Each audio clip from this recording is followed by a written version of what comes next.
Order! Order! You are an incorrigible delinquent at times. Behave yourself, man!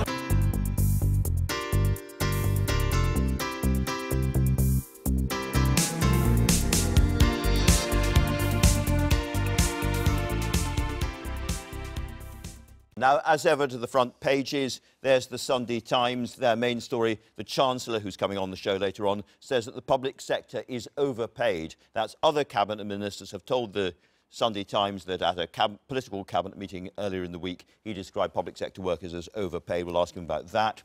Sunday Telegraph has gone the BBC pay story, braced for gender pay row. That's going to be a big story next week. The Observer has got the former head of the civil service, Gus O'Donnell, warning Theresa May, the Prime Minister, of chaos over Brexit, partly because of the cabinet rows that I was discussing earlier on.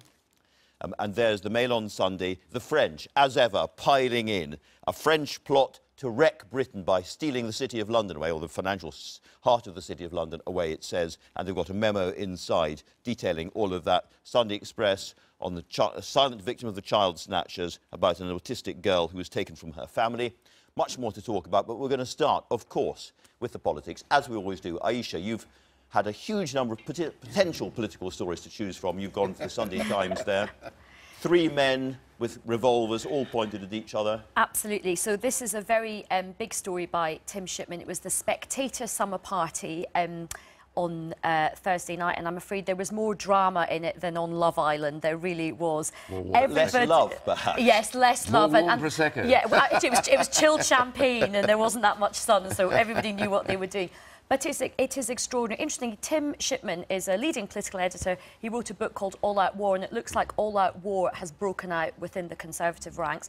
It's fair to say that the leadership contest to succeed Theresa May is now on. And every camp is briefing against each other. People are briefing against David Davis. There are smears against Boris Johnson. But I'm afraid the person who is most in the firing line is the Chancellor, Philip Hammond, who I know you've got on your show later on today. And people are leaking against him about the Cabinet. We heard about... So in specific terms, there were 2 moments in Cabinet, weren't there, last week, where he allegedly said something, he went straight to the press.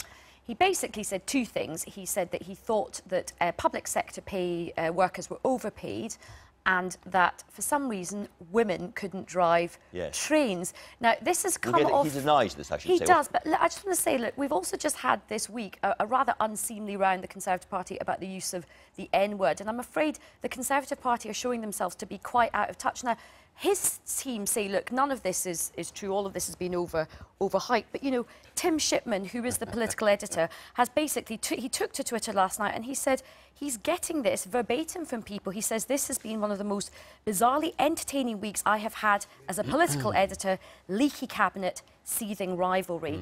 And I have to say, things are so bad for Theresa May, and I'm sorry to do this, Ian Duncan-Smith, but they are so bad that in the Telegraph there's a story saying that this is reminiscent of Ian Duncan-Smith. That's how bad things are. I was the Prime Minister at the time, though, so... But Ian, you did go through a very torrid time when people were sniping against you, and you know what it's like, as it were, to be Theresa May. So what's your advice to her this morning? Keep going. The honest truth is about all this, and this is the point I want to make, and this makes great cover, I know it does, but there's a big divide in the Conservative Party at the moment on another level, and it's between some of them in the Cabinet, appears, and the rest of the backbenchers, because it's quite interesting that a lot of the new generation and everything else come in are absolutely seethingly furious with what this is representing at the moment, because, you know, their view is they want Theresa to get through the Brexit stuff. She's already said at some point she'll then step down.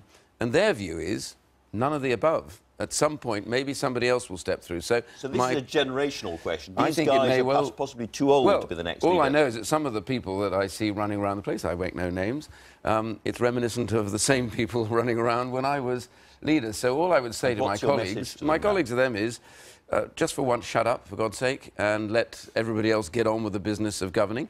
There's not going to be a leadership election. I absolutely promise you, lay money on that. Why not? Because there is no mood in the Conservative Party in Parliament for a leadership election. They know what the problem is. There's an unusual thing happening at the moment. It's called Brexit, and it has a timetable to it, and you cannot afford that timetable to be broken into by a Conservative leadership election. So we have to get through that first and foremost. So there's a chance here to do their jobs. As an optimistic and ardent Brexiteer yourself, do you look at this stuff and say this kind of cabinet dispute could actually wreck our chances of a good deal? Well, it certainly doesn't help matters, but I will say certainly that, you know, the classic summer stuff, want to get through this, get through the conference, get forward. And my general view is that all of this stuff, when it comes about, does nobody any good and everybody a bit of harm. So, you know, we have lots of stuff that we might want to talk about with regards to Labour's policies. But in the meantime, we don't get on to that so often. Just before we do. I don't think we can just take for granted that there will not be a leadership contest. Well, yes, of course, you'd like to see one. Absolutely. We'd all like to see one. You guys I would. just think when there's so will be. much briefing going on, can these men be restrained from their ambition? Yes. I don't know. It's called the backbenchers, and let me tell you now, I categorically tell you right now that there is no support for this to take place. Honestly, I mean, I've been through this, I've seen it before. You know when there's a real groundswell rumbling. There is not Ian, back in there. In the day, people thought you would survive the conference. No. Can I just say, in the middle of all of this, I know that political journalists, people that have worked behind the scenes and at the front of politics get very excited about this kind of story, but meanwhile, the British public, who voted for Brexit in numbers unprecedented in British political history, it was the biggest vote ever, are going, why the hell are we not just getting on with it? It's like a group of toddlers.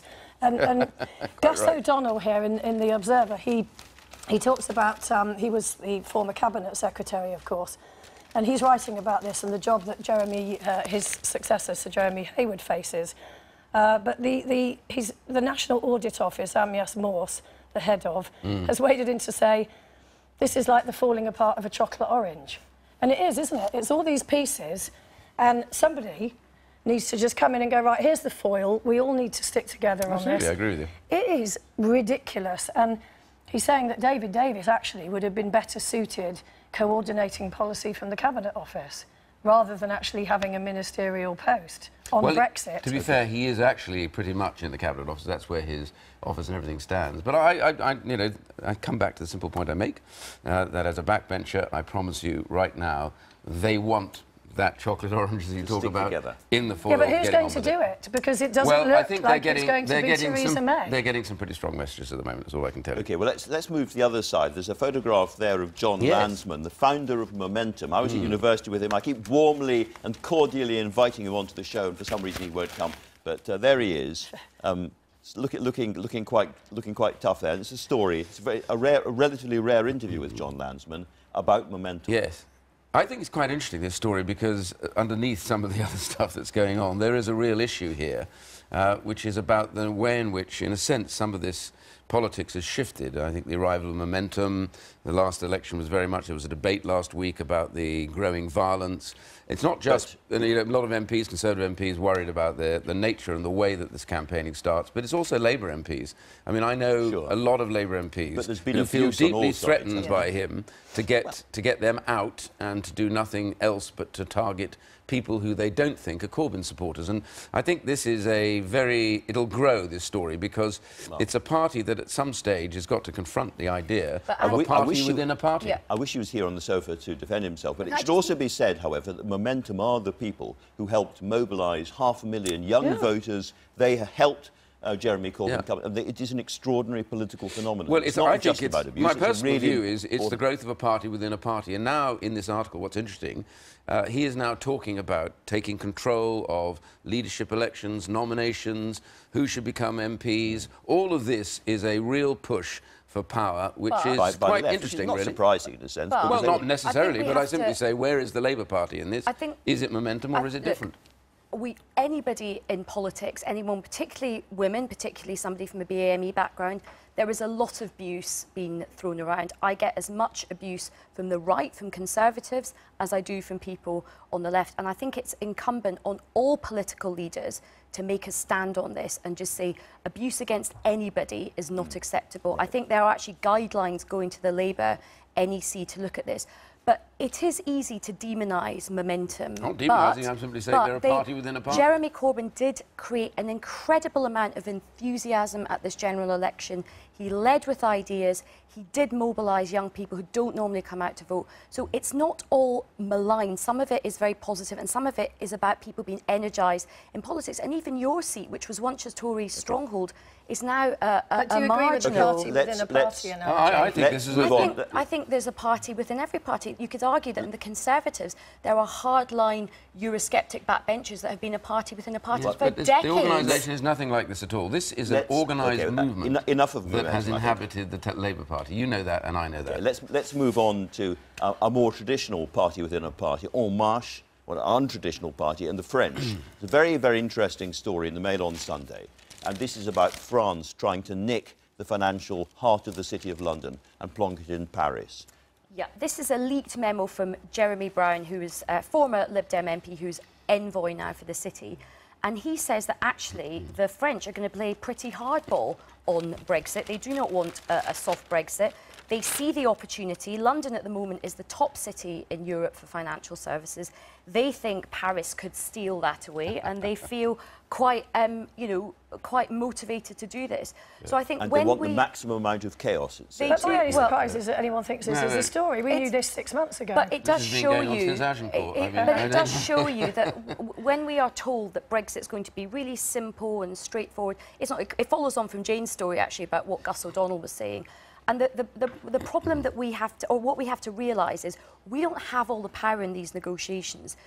The EU will have to make a decision about, yes, our trade is very valuable to them, but they also will want to make a bit of an example of us to show to other countries. We certainly don't have the power also when we go forward with a warring cabinet. Yeah. You know, our cabinet is looking so weak, our government is looking so weak. Can I just come back to this story? I mean, in fact, you could have written this story 2 years ago. Because what's been going on as France has been endlessly trying to attack the City of London and take the business away. So this is not new. And by the way, the one single reason we're running out of time, so let's move on to a couple more stories. Is how much you have to earn to make $1 million. Well, 6 million you have to earn. I think people are concerned about big story in London at the moment, of course, is the acid attack. Yeah, which I have a horrible feeling is going to get more widespread. But Amber Rudd has written a piece here in, I think it's the Sunday Times, basically saying that the Crown Prosecution Service, CPS, is going to review their guidance so that acid and other corrosive substances can be classed as dangerous weapons.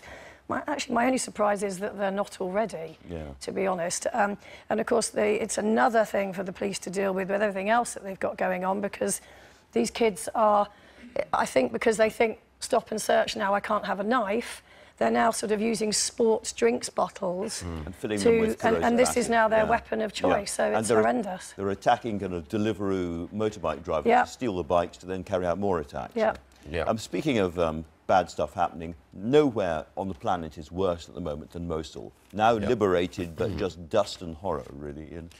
Yes, I mean, it's the worst thing, as an ex-soldier, I can tell you, the worst thing you ever do is have to fight in a city, in a built-up environment, because the devastation, the violence, and then the anger grows because, you know, people on one side lose colleagues and then they start to lose track of what's actually human rights issues. And you're seeing it now breaking out.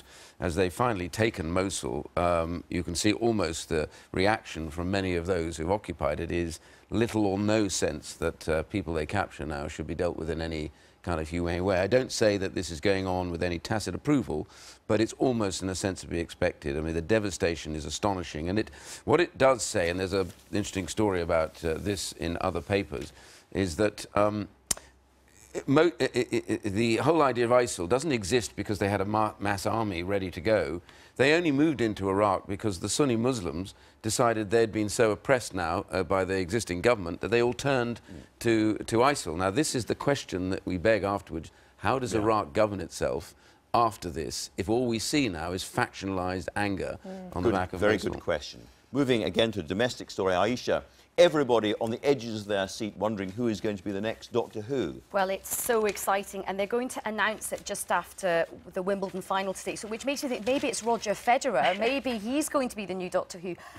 There's lots of speculation that maybe it might be a woman, and I would love to see that, because I think Women can drive cars, they can drive trains, they can definitely be Doctor Who as well. But isn't Doctor Who traditionally a man? I don't really understand why it has to be a woman. I think everything's changing. I think, you know, Doctor Who's a bit of a shapeshifter. I think, you know, he could become a woman. OK, well, listen, we've run out of time. There's so much else we could have talked about. Yes, well, you all talk too much, you see, so we ran out of time. Not my fault. Well, yes, I have to confess, got up this morning in the dark, put on the wrong pair of trousers. We'll have to cope. I should also say we're all going on holiday, except for Aisha. You're off to the Edinburgh Festival to do your gig there, so have a great time there. Thanks very much indeed for that for now. Sunday Times reports Chancellor Philip Hammond claimed public sector workers are overpaid at a cabinet meeting this week. The Observer quotes former civil servants saying a smooth Brexit is at risk because of cabinet infighting.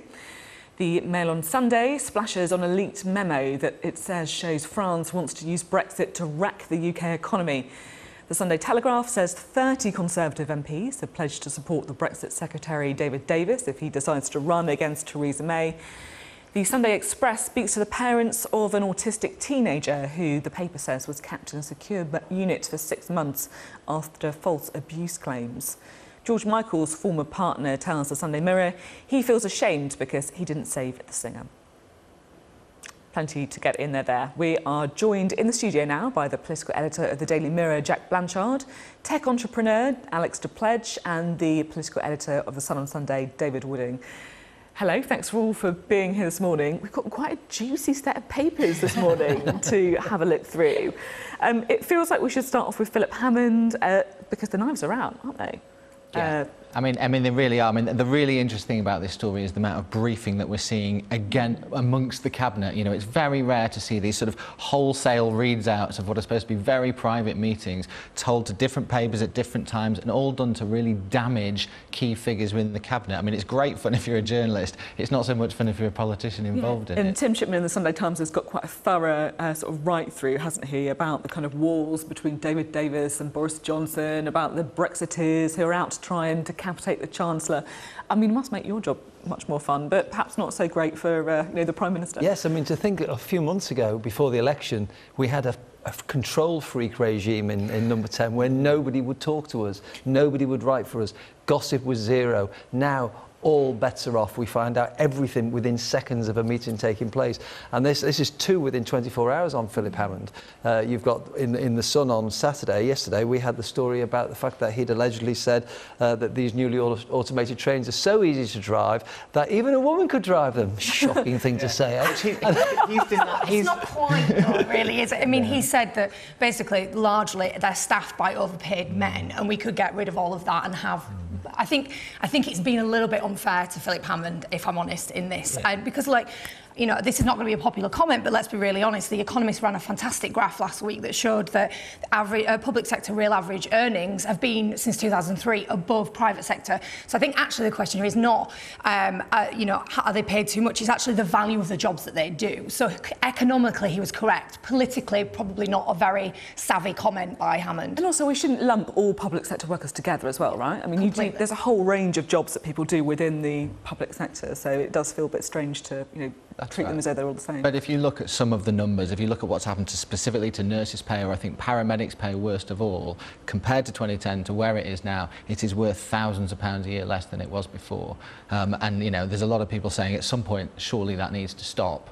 And maybe we're reaching that point now. And one of the reasons given for the Conservatives not doing very well at the last election a few weeks ago was because people are sick to the back teeth of austerity. It's been 7 years that the public sector have had a pay squeeze on, and he's saying we can't afford to lift the other thing as well is that sometimes the Conservatives sound very tone deaf on this stuff. I remember Theresa May saying to that, I think it was a nurse, it might have been a teacher, you know, I'm sorry, there's no magic money tree to pay you with. Well, if you're struggling to pay your bills, it's not really the message you want to hear from your Prime Minister. Overpaid, it's quite an inflammatory word as well, isn't it? Talking about inflammatory politicians, Tony Blair, who's on the show later on. I have to say, my Twitter mentions have just exploded in the last 24 hours. I feel like I need to go and hide in a dark room after some of the things that have been written about the former Prime Minister. How dare you speak to Mr Blair?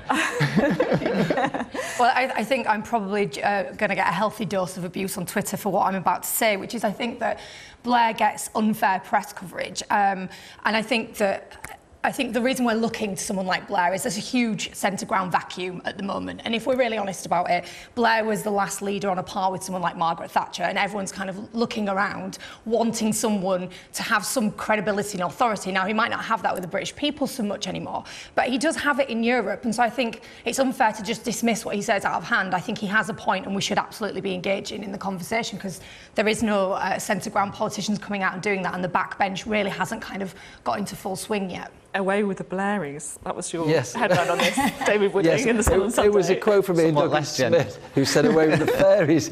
But I mean, he is a class act. He is a class act. The problem is he has become toxic because of Iraq and other things. He's not even forgiven by his own party. And in this piece here, he's the Labour Party's hierarchy as well as the Conservatives are giving him both barrels. The problem I have with Tony Blair and Europe and him saying this now is he in 2005 said he was going to reform the hated Common Agricultural Policy, didn't. He said he'd give us a referendum if we were to give away more power, and then he signed the Lisbon Treaty without doing so. And he, of course, is being blamed for taking the opening of the floodgates to mass immigration from Eastern Europe at a time when Germany and other countries didn't get any. And all this has accumulated to the general dissatisfaction with Europe, which culminated in a referendum defeat. So he's got as much to blame for what happened last year as other people. But the one thing about it is he's still box office. He is. Every time he opens his mouth, every time he writes a piece, everybody's talking about it. Well, what does that tell you about the current state of talent in British politics? Let's end, shall we, with this story on the front page of the Mail on Sunday, which has got quite an alarming headline: Exposed French Plot to Wreck Britain. This is the idea that France is trying to effectively steal jobs from the UK. That's right, isn't it? Yeah, I mean, I think this is already happening. I think you only have to look at UK has led the Europe in the amount of venture capital that we've raised in the tech sector year on year, and now for the first time this year, Paris has overtaken us.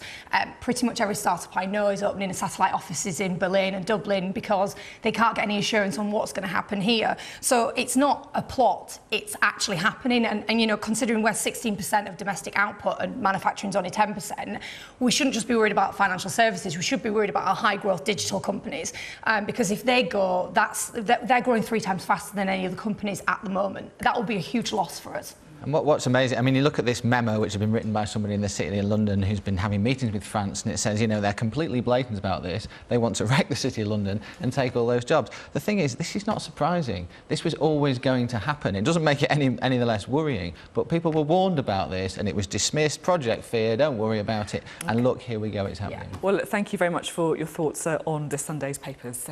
Very lively paper review there. First today. For a supposedly private gathering, the meeting of the Cabinet on Tuesday has generated rather a lot of headlines, most of them featuring Chancellor Philip Hammond. Yesterday, there were disputed claims in The Sun over what he may or may not have said about women driving trains. And today, the Sunday Times says colleagues picked him up for describing public sector workers as, quote, overpaid. Though again, some dispute that version of events too. Well, Mr. Hammond was on the Andrew Marr show this morning, and he took the unusual step of suggesting that the source of these stories may be people unhappy at his position over Brexit. If you want my opinion, some of the noise is generated by people who are not happy with the agenda that I have, over the last few weeks, tried to advance of ensuring that we achieve a Brexit which is focused on protecting our economy, protecting our jobs, and making sure that we can have continued rising living standards in the future. So what do you make of that, Isabel? The Chancellor thinks he's being undermined by Cabinet colleagues who don't trust him on Brexit. That's quite remarkable to say that in public. I think it's also probably true. I think this is... Oh, yes, that's the least controversial part of it. The briefing against Philip Hammond is more to do with his position on Brexit and also frustration over his position on public sector pay than it is about any kind of leadership manoeuvrings, I think. We saw on the Marr show this morning that he was really doubling down on the issue of public sector pay rises. He didn't actually really categorically deny using the words overpaid. In fact, he went to great lengths to reiterate the facts as he sees them about whether they are overpaid or not overpaid. So I believe he did use that phrase, but clearly he's got the tone wrong, and I don't think he's done himself any favours. does he have a political tenure? I mean, he's a pretty wealthy man himself, multi-millionaire. He must have some kind of political deafness if he thinks it's okay for someone in his position to say, rather low, in a number of cases, lowly paid public sector workers are overpaid. I think he is a bit politically deaf. Another way of putting it, he's not very emotionally intelligent. I mean, he's got a great intellect, certainly a great head for figures, but very poor at expressing it. And we're standing by the comments we reported him saying about train drivers and how even women can do it, which is again a bit of a crass remark to make. Look at the NICS rise for self-employed workers at the last budget. I mean, that was a catastrophic move, PR-wise. It was a very, very hard one to try and explain to hard-working people who started their own business why they were going to get a tax rise and no one else. So he may be in the right place on some arguments. He's just extremely poor at expressing them, and that is exactly what gives all his opponents the chance to come and rip his head off. He should have worked out by now that it's clear, because of the diminution of Mrs. May's authority, that whatever you say in Cabinet now is likely to become public in some shape or form. I think this is the profound lesson of this story, is that Cabinet discussion is almost impossible now. And Hammond will go away this summer thinking, I can't engage in a proper debate in Cabinet because they'll leak it. It sounds as if they were having quite a grown-up conversation about public sector pay, with the spending department ministers putting the case for breaking the cap and Hammond saying, look, from the Treasury perspective, this is what's happening. Which is what normally happens in Cabinet. If you would hope so. It won't happen anymore. He will not be able to speak his mind in Cabinet because he knows now it will be leaked. And that is another sign of the fragility of this government, when you cannot have a grown-up discussion about public sector pay. Even in Cabinet. Even in Cabinet. And that means Cabinet discussion, which is urgently needed on Brexit and all the rest of it, cannot happen in an open way because people are leaking against each other. Mrs. May is not exactly top of the pops with her own party at the moment, but does it in a curious way help her the fact that her Chancellor is even less top of the pops? Well, I think the key thing here is that backbenchers do not want a leadership contest at the moment. There are a number of cabinet ministers or people, sort of more senior figures who've been around longer, who may feel that this is their last chance, you know, at the leadership, and they are urgently wanting it to happen now. Backbenchers don't want it. I don't think it's going to happen. Will it happen? No, I don't think it will. There are egos clashing in the Cabinet, and there are probably about 295 Tory MPs not in the Cabinet who actually just want things to stay as way they are, so they will.